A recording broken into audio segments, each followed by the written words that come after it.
Hello and welcome to our 5 on 5. I'm joined today by Democratic candidate for Congress, Andrew Kalloch. Andrew, thank you so much for talking with us today. Thank you for having me.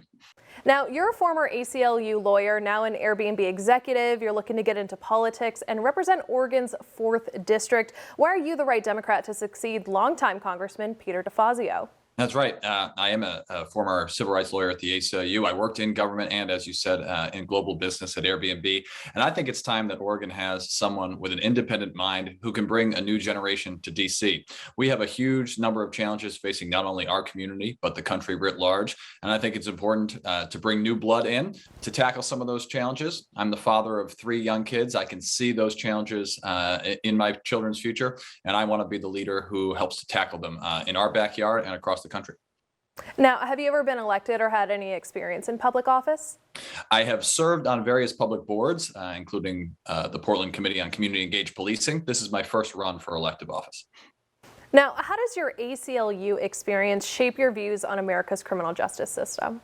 I think it shapes them quite a bit, but even more than that, being at the ACLU taught me how to be strategic in solving problems. It was never, let's rush to the courthouse door first. It was, here's a problem. How do we solve it? Do we go to the courthouse? Do we go to a legislature? Do we go to the streets to create public pressure for change? And that's the real lesson that I took from my time at the ACLU. And I think criminal justice, and it's a great question these days when we're seeing rates of crime going up.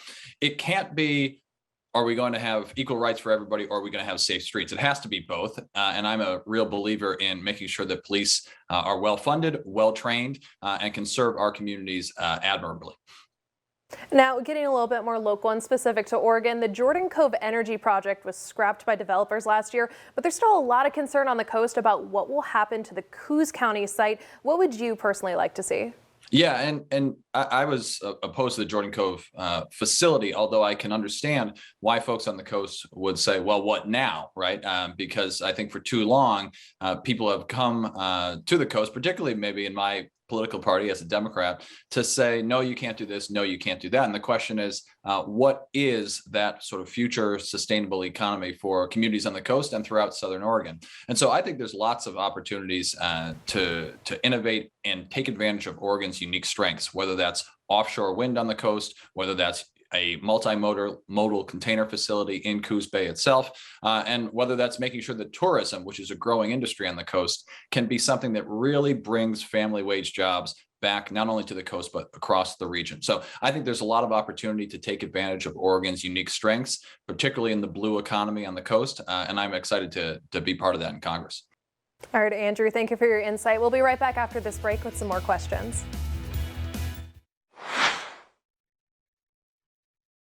Welcome back to our 5 on 5. We're here today with Andrew Kalloch, Democratic candidate for Congress. Now, you say on your website you weren't able to pay off your student loans until you were in your mid-30s. If elected, would you propose making changes to the student loan system, and what would those look like? I would, and I'm glad you asked about that, because I am a millennial, and as a millennial, I have faced many of the challenges of my generation and those younger than me. I graduated from law school with 6-figure student debt, and as a result, couldn't afford to buy a home until my late 30s. And we get a child care bill every month that runs in the thousands of dollars. And we're one of the luckiest millennials you'll find. We're able to pay those bills, but obviously so many Americans cannot. And I think it's incredibly important to have the perspective of someone from my generation in DC who can really tackle those challenges. On student debt in particular, I think it's important to zero out interest on federally backed student loans. I want to double Pell Grant programs so that low-income students don't see money as a barrier to accessing higher education. And I want to make sure that we have a loan repayment system that is income-based. So if you want to be a teacher, you want to be a nurse, you want to serve the public, that your debt and your student loans are never a barrier to that. I think there's real things that we can do here to make America stronger and invest in the future of the country, and I'm ready to do that. Now, another current national issue is climate change, and how to deal with it has become a very partisan issue. If you're elected, what would be your plan to create meaningful change in that regard? Yeah. You said it. It has become partisan, like so many other things in our society, and it's polarized, and the rhetoric is heated. When in reality, as I walk around this district, and you probably see this in your time in Southern Oregon, there's nobody who understands climate change better than farmers, better than fishers, better than loggers, and of course, all of us who love to camp in the woods. everybody understands it's happening. Everybody sees the negative effects on their lives and their pocketbooks. And I think if we start from that baseline level of trust and common consensus, then we can start to build a coalition that really tackles this problem. And it is a problem, and it is an urgent problem that needs aggressive action. We're not going to agree on every solution, and that's fine. But making sure that we bring stakeholders to the table who are affected by it and chart a path forward that gets us to an economy run by renewable energy. That is the most important thing we can do right now for our generation and for our children's. All right, Andrew. Well, thank you so much for your insight and taking time to talk with us today. Thank you. We'll be right back after this.